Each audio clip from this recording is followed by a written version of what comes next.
Welcome to So You Want to Change the World, where we speak with millennials asking hard questions as they work towards social justice. Each episode, we interview an alum of the Thinking Beyond Borders programs, where students develop their capacities to create meaningful change. I'm your host, Robin Pendoli. In this episode, Feminism and Radical Gynecology. I first came to know Alexandra Duncan in 2008 when she joined our very first Global Gap Year class. I was also fortunate to be one of her program leaders that year. Since that time, she graduated from the Gallatin School at NYU with a concentration in medical anthropology and narrative medicine. She's also the founder of Praxis Clinical, a company advancing reproductive health and social justice through teaching clinical skills to practitioners, including gynecological exams and male urogenital exams, through the use of clinical teaching associates. Alexandra, welcome to the podcast. Thank you, Robin. It's exciting to be here. What is a clinical teaching associate? So clinical teaching associates basically are people who use their own bodies to teach clinical skills to students, and usually what we'd consider intimate clinical skills, because you can't have someone who's not prepared for it, like teaching gynecological exams to students. And that can look like a lot of different things, but in the case of, say, gynecological exams, that's a clinical teaching associate working with maybe 3 students and actually using their own body to teach them how to place a speculum and find their uterus and ovaries, because that person can say, that's not my uterus, like move over here, let me help you move your hand, that's my ovary. When I'm trying to be shocking about it, I would say, I walk into a room and I take my pants off and I'm like, all right, let's learn this, taking your pants off for science and medicine. I mean, the most powerful part of it is you're the person on the table with your pants off. And so you're the patient and the teacher, and the students sort of have to form that bond with you where you're the source of authority. And the students can't look to another professor in the room. They have to look to the patient to be telling them what to do and explaining it. So why does this matter? Why is this part of social justice? It's kind of complicated, but there's a very weird and frankly horrifying history of gynecology. And I'm talking about gynecology here because it's the one I personally have the most experience with, though we also teach the male exams and other exams. But students learning how to do these exams they've learned on anesthetized patients who didn't realize that was going to happen. They've learned on mannequins, which, at least the consent isn't a problem, but they are not anatomically great.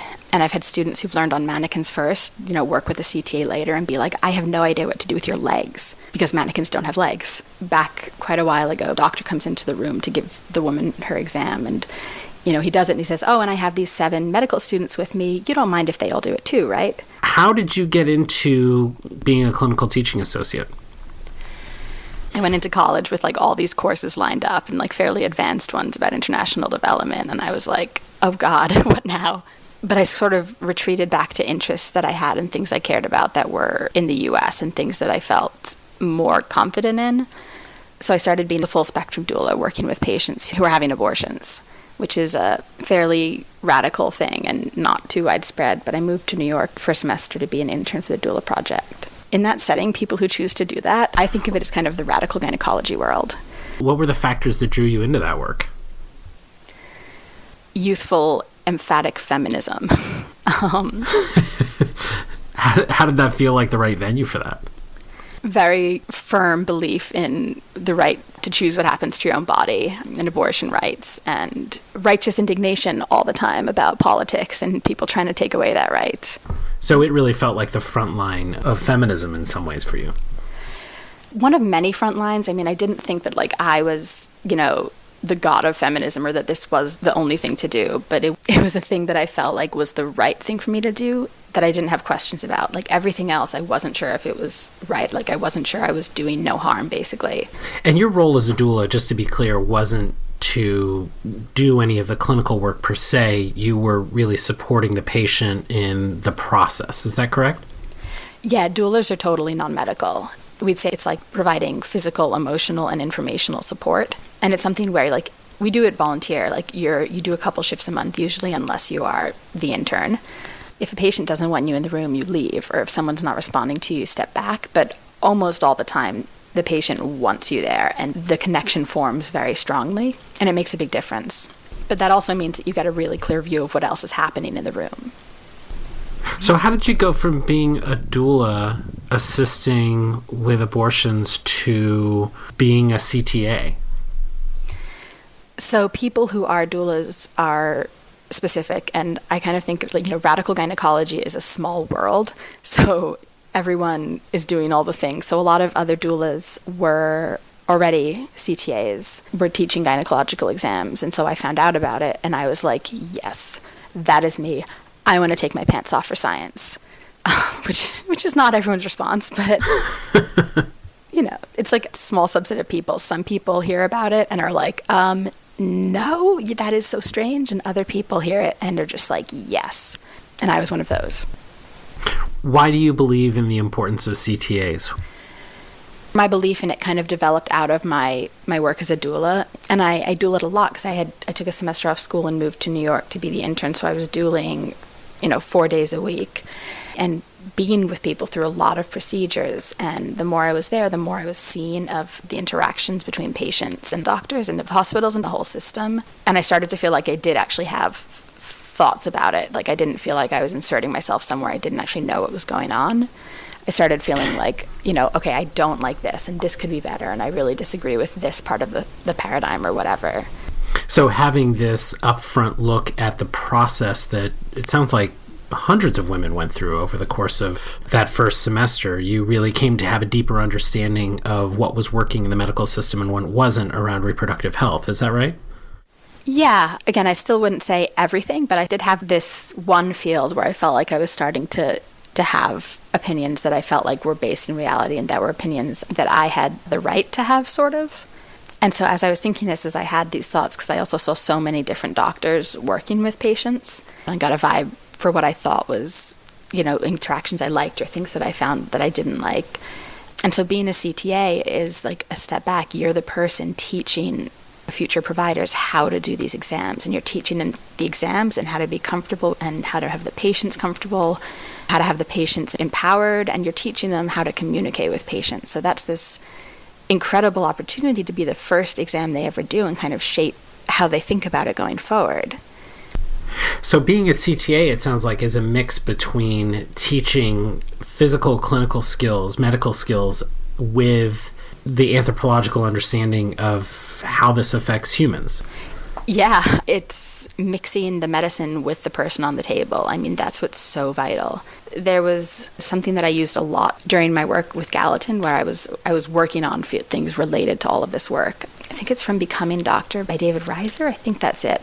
But he talks about how it used to be that the first patient med students worked with was the freshman year anatomy cadaver, which kind of forms the expectation of like what a perfect patient is because it's their first one, and that's a patient who lies completely still, doesn't speak, doesn't interfere, is flat on the table, and you do whatever you want. And when you change it to this model, your first patient is somebody who is the source of knowledge and authority about their own body. That's the pattern you're laying down for future encounters. Are these clinical skills, thinking very specifically about the exam skills, setting aside the relational skills in these exams, are these clinical skills not skills that doctors are picking up at medical school? I mean, they are learning them. They're learning them academically. Sometimes they're practicing them on the plastic models.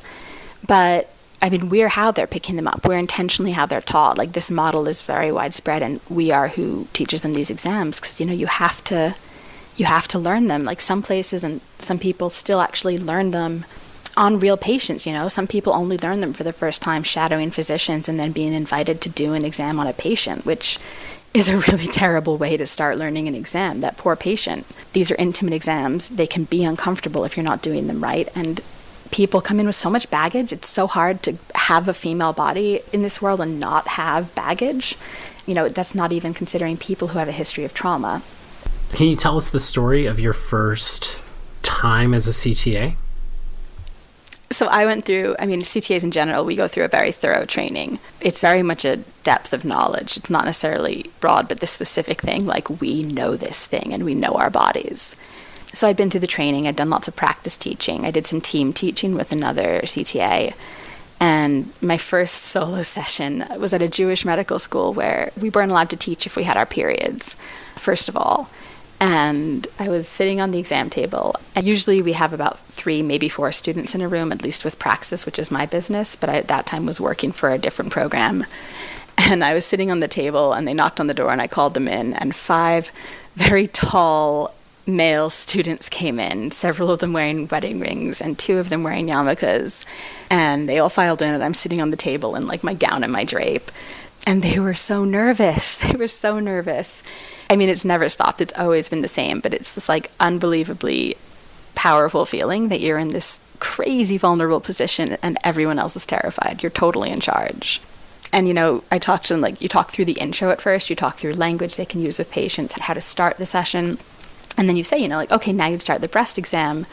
And you pretty much just immediately lower your gown because you need to start a breast exam. And all the students are like staring at the wall, staring at the ceiling, they're blushing. And it's like, thank you for your respect, but I need you to look at my breasts right now. They're so nervous. They come in. Somebody did a study on this about students working with CTAs and how nervous they were. And the thing they're most afraid of is hurting us. Then they're afraid that they're going to become aroused. Then they're afraid we'll remind them of their mother or sister. So those are the top fears. Wow. But they come in, you know, and they're really nervous. And some of them are kind of resistant, you know, like, I'm going to go into research. Why am I here? But usually within the first, like, you know, even 10 minutes of a session, everyone's suddenly like, wow, like really engaged. They kind of imprint on you like ducklings. You're kind to them. You welcome the questions. And it's not something they're used to. And it's another reason that having a CTA as your first teacher for these is so important, because you do form this impression, like you have the positive associations with it. If you're getting your first pelvic exam, you definitely want it to be from a provider who feels positively about it versus someone who has always felt kind of nervous and squicked out. You talk about that giving a sense of control. Was that different than what you expected before you went into your first teaching session? No, I mean, I went in with such enthusiasm. I didn't have any questions or concerns about this. I was really excited to do it. I felt very confident about doing it. One thing I didn't expect actually was during the training, the way we did it was we would learn about part of the exam, and our trainer would have us do it as if we were the med students and she was the CTA. Then the next session, we would role play as we were the CTAs, and then we would learn the next part of the exam with her being the CTA. So each time it was learn one and perform one. So we learned the pelvic exam with the teacher, and the next time she was like, okay, we're going to have 2 of you guys next time be the first people to practice teach the pelvic exam. And I was like, me, I'll do it. Let me take my pants off first. And the thing I didn't expect there, I think, you know, obviously, like, you're about to be, you know, very unclothed with these people, but I was changing, and like I had my drape wrapped around me, and I like backed up onto the table because I was like, I didn't want them to see my bum, kind of, even though they're about to do, like, I was about to have them do a gynecological exam. It was, you know, nervous and kind of shy. And then I got on the exam table and I had to teach it, and kind of immediately the thing that was there is like, I can be stressing out about my body right now, or I can be teaching. And there's all this stuff to remember, you know, to teach the exam. And it was like, either freak out or teach. And, you know, I chose to teach. Like, that's what I was there for. And it felt like, you know, putting down these bags that I'd been carrying all the time. You just put it away. It can't be there anymore. And that's something that's been true every time I teach, this feeling of like, you just have to put it down. You can't carry the baggage in with you. So that's something that I didn't really expect, but that's been amazing. Huh. Is it fair to say you're trying to take the tension out of the gynecological exam and open it up so that there can be more conversation that ultimately is instructive, and that there can be better exams happening and ultimately better outcomes for everyone? Is that a fair way to talk about it? Definitely. Yeah, and so we're trying to not just take the tension out, we're trying to make it positive and positive associations, which then obviously carries over to your patients. It's like a, you know, it's a trickle effect. We teach the student, they work with the patient eventually. Like, that patient hopefully feels more positive about their own body. Something we teach the students is to finish each part of the exam saying, okay, you know, I finished the breast exam, everything appears healthy and normal. Obviously not lying if something isn't normal, but that might be the first time the patient has heard their body described as normal. So that's kind of important. The other part of that is trying to change just sort of an overall vibe with how doctors are perceived and sort of the way doctors interact and kind of the cultural build up around that. Something else we say to them, you know, is like, you don't have to know everything. The first time you go into the room, you don't have to know. You just can't panic about that. The most important thing is not to freak out. If you're anxious and you're trying to make contact with somebody, anxious touch is creepy touch, you know. be confident. And it's fine to say, I want to make sure I give you the best care possible. I'm going to step out and get my attending to double check. It's when people feel defensive, like they have to know everything, that the dynamic starts feeling really negative and that people get hurt. So we're very much trying to change that dynamic in the room. So why did you start Praxis Clinical?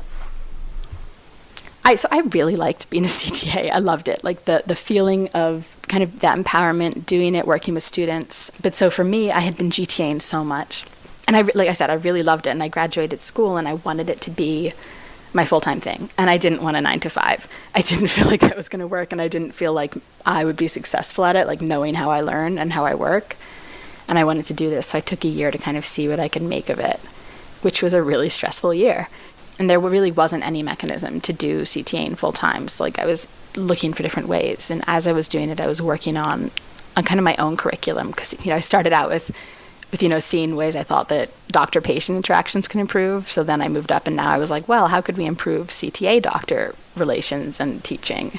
So it's kind of working on my own curriculum and my own session styles while I was working with other programs teaching. And a lot of things fell into place at once, sort of toward the end of that year. And I had been working with Yale as a CTA for their program, and then they were changing how their program worked. And right as I had been setting up my own LLC with the idea that I was going to try to make a go of this, they needed someone new. They spoke to me, and suddenly it just took off, the whole thing.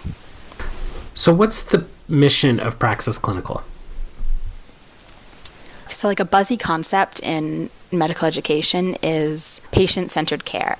That's the idea people are working around and trying to build their medical school trainings and systems and education around. And obviously it's a lot better than care that isn't focusing on the patient, which for a long time it wasn't. Patients were the objects you practice medicine upon, not people who need healthcare.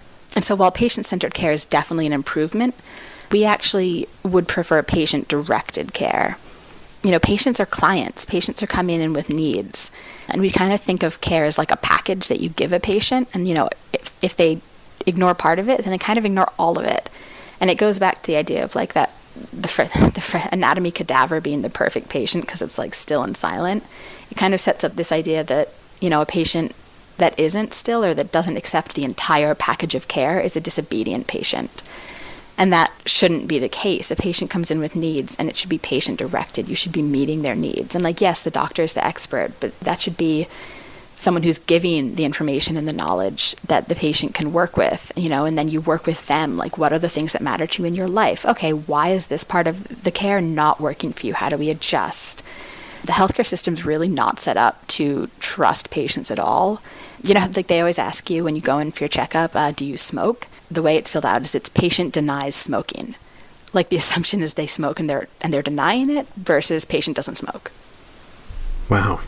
So when we think about particularly women's reproductive health, what's the link between this ownership of health by the patient, patient-directed health, and feminism? I mean, I guess I think of feminism, it should be intersectional. Feminism and race and class and ableism and just a million different things that all intersect. Because it's all systems it's hierarchies and systems of oppression. And all of this is about kind of stepping out of those and what individuals need and trying to work with that. Like people are real people, and it shouldn't be having to make some sort of crazy accommodation for someone's needs. The idea should be directed by people. The idea should be the assumption that people deserve to have their needs met and that the goal is to meet those needs. We talk about having patients who are trans or genderqueer. We teach students, simple language they can use because most of them won't have heard it before. At your introduction, you're saying, I'm Dr. Duncan. What name would you like me to call you? I ask all my patients this, what pronouns do you use? Just like simple stuff, but people shouldn't be treated like they're an inconvenience when they have something that deviates from statistical normal. I mean, even in men's health, one of the biggest problems with men's health access is that men don't access healthcare. That's the biggest issue with it. And a lot of the things that keep men away are things of like what we'd consider toxic masculinity, which is also a feminism thing. Feminism isn't just about, this is always the fight in feminism. Feminism isn't about rich white women. Feminism is about intersecting systems of power. And so you have this toxic masculinity stuff that, men should not need help, and that keeps them out of the doctor's office. But other aspects of heteronormative, typical ideas of masculinity actually bring men in. if you tap into the idea of like providers and like your family needs you, that brings people in. And again, I'm talking like very typical heteronormative stereotypes here. All of this stuff really ties in, and all of that is feminism. Being a CTA, it's not volunteer. It's paid really well, as it should. I mean, there's something really radical on its own about like vagina work being paid really well, as it should be. That's how it should be. And it's awesome that these quite powerful institutions are the ones paying. We've been saying like men's and women's exams, because it's very hard to find the words, but we do try to be as inclusive as possible. And, we talk about gynecological exams, but most places will then talk about male urogenital exams, but we don't use that language because everyone has a urogenital system, and people who aren't men also have penises. Trans people need healthcare. We decided to use andrological exams to refer to penile, testicular, scrotal, prostate exams. So like the CTAs who teach those, we consider the andrological teaching associates, just because that wording mirrors gynecological. But that's not wording that you'll hear elsewhere, but that's the best we've been able to come up with. So really trying to work to create a more inclusive language in this field. Yeah, and just trying to... It's not built around this. It's built in really horrifying ways. And I mean, I haven't even said about the history of the speculum yet, but it is horrifying. So just doing our best to try and change the language around it, because the language and how we think about it so shapes how we do it. What is the history of the speculum? Brace yourself. It's terrifying and awful. The guy who invented the speculum was J. Marion Sims. He's a doctor. He also was the one who figured out how to cure vaginal fistulas, it's a big deal. And he did all of it by experimenting on enslaved women without consent and without anesthesia. One woman, Anarcha, he performed over 30 surgeries on, and that's how he did all of that. And he didn't, curing vaginal fistulas is really important because those are a terrible thing, but the goal of that wasn't to improve women's lives. The goal of it was to make sure that people were getting the most out of their slaves, basically, because slaves who had fistulas were losing people money, were a poor investment. So you have this absolutely horrifying thing that, I mean, again, fits into systems of oppression, but he has schools named after him, and there are statues of him. He's still a big deal in a lot of ways, and he did this terrible stuff. The speculum is the core of gynecology in a lot of ways, and that's how it came about. Wow. To what degree are you trying to prepare practitioners to deal with the trauma and, or as you called it, baggage that their patients are coming in with? It is integrated into everything we do. All the language we teach, all the setup is very carefully designed. The sentences we use as examples are so thoroughly workshopped. Everything we do is designed to make a neutral experience that's non-triggering. Because you won't always know what people are coming in with. Actually, I think you were the person who told me the most important thing for you to know is the last thing people will tell you. I think you said that to me when I came to you for desperate advice the first time we ran a 5-day CTA training, and I had not realized just how much people were coming in with. I think I called you afterward panicking, like, how do I make sure everyone gets through this in one piece? It's very likely you won't know what your patient's history is. So to start with, we want to make sure everything's neutral. And that's things like, for anyone who's had a GYN exam, there's the bit that's like, okay, put your feet in the stirrup, spread your legs, scoot down till you feel like you're going to fall off the table. And we say things like, okay, so first they're footrests, they're not stirrups, there are no horses in this room. Even just, basic changes where we'd say, like, first of all, leave the drape covering them. And then rather than saying, spread your knees, open your legs, we just say, like, okay, put your hands really wide out to either side and ask them, please move your knees toward my hands. Really basic change that can really change the dynamic if someone has that history, or for anyone. Again, simple things, we'd say, like, try to avoid using the word feel. It's such a normal word, but it can make really weird sentences in this context. I'm going to feel your breasts now. Use check or inspect. But then there are a lot of specific things that we do too. We talk about ways to empower your patient. We talk about ways to deal with it if a patient seems to be struggling a lot. One thing that I love that we try to teach patients and demonstrate to them and demonstrate to the providers how they can incorporate it is self-speculum insertion, which sounds really weird, but you can have the patient insert the speculum themselves, and often it can actually make it easier to find their cervix. It sounds weird, but they actually did a study on this, and 91% of the people said they'd asked to self-insert every time they went back to the doctor. I mean, it can be empowering, it can be more comfortable, and if someone's really struggling, that can be a really great tool so that someone else is not placing something in their vagina. It's your body, so if you're feeling discomfort, you're just going to stop. So we talk to providers about that, and we kind of model for them how they could talk to a patient about it, because it is kind of a weird concept to get your head around. We all demonstrate how a self-insertion works. So I think that's, an amazing tool and a pretty simple one if you know how to use it. So it really sounds like you're talking about intentionally shifting the power dynamic and the relationship among the doctor, the patient, and the patient's body. That is definitely the hope. I think we have less ability to see how they interact with patients in the future, though that's the goal. And from what they say, it certainly, they leave the sessions with that intent. The places we see it most are working with the students themselves and when we train new CTAs. Those are kind of the biggest ways we see it. It's not with every student, but you have students who react very powerfully, who you can see are having their own reactions based on their own experiences and lives. And people will tell you about past traumas and things in their lives. They will wait and tell you about that and say, this happened to me, and you're so confident and comfortable in your body. This is the first time I felt normalized. So you do see that with the students in terms of how they relate. And we see it even more with CTAs. Those of us who do this, especially when we're training new CTAs, people bring this in and people have their experiences and histories. And obviously, and those things involve their bodies. It's very powerful, and people will tell you very intimate and personal things because it does create this safe space where you're okay. That's kind of the big thing. Hey, you're okay and you're normal, whatever that looks like. This is your normal. And that can be kind of earth-shattering. So it's been 4 years since you founded Praxis Clinical. How is it being a founder? What age were you when you started, and what's the process been like? So I started it when I was 23, and that was the year that I'd finished school and was working on it. Basically, the point where everything kind of started to come together, I pretty much walked into Yale and was like, okay, so you know what? I can do this better. Let me do it. And they said yes. So I was 23 setting this up, and it has been, I think many other founders would agree. We were talking about this the other day, right? Being a founder is not easy. No, it's not. No, it is not easy. Even talking to you about it the other day was like, oh, thank goodness. It's just nice to hear it. It's nice to hear it from someone else again. What have been the hardest parts of it for you?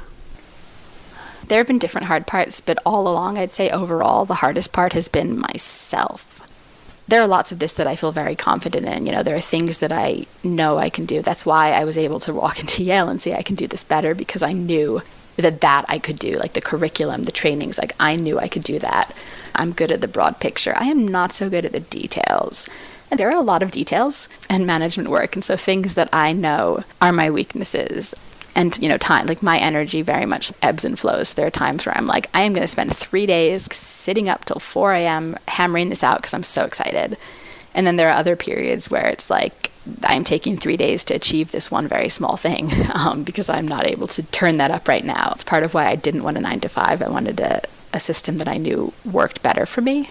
And mostly this does work, but I have definitely put myself in some jams before. I've been my biggest problem.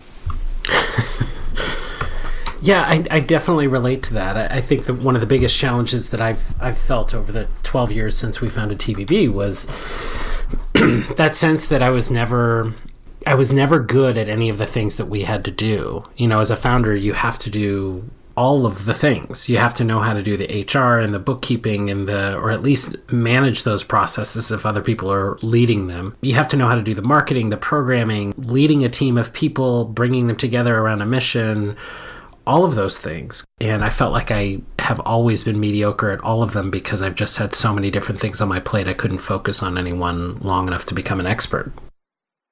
Yeah, that sounds pretty relatable. Fortunately, I love research. I am an obsessive researcher. I'm very good at finding information or finding the people with information and learning from them, I don't know if people would disagree, but personally, I don't feel like I claim to be an expert in stuff that I'm not. I find the people who are. I so enjoy learning new things and so enjoy finding information and can really hyper-focus on it. Yeah, particularly for your generation, for millennials, it seems that being a founder or being part of a startup is almost the brass ring that everyone is trying to reach for. What have been the good parts of that process for you? What's been the most exciting aspect of it? I mean, one thing I've loved all along is that in some ways Praxis is a platform that I can use and direct toward the things I'm passionate about and that can evolve with me.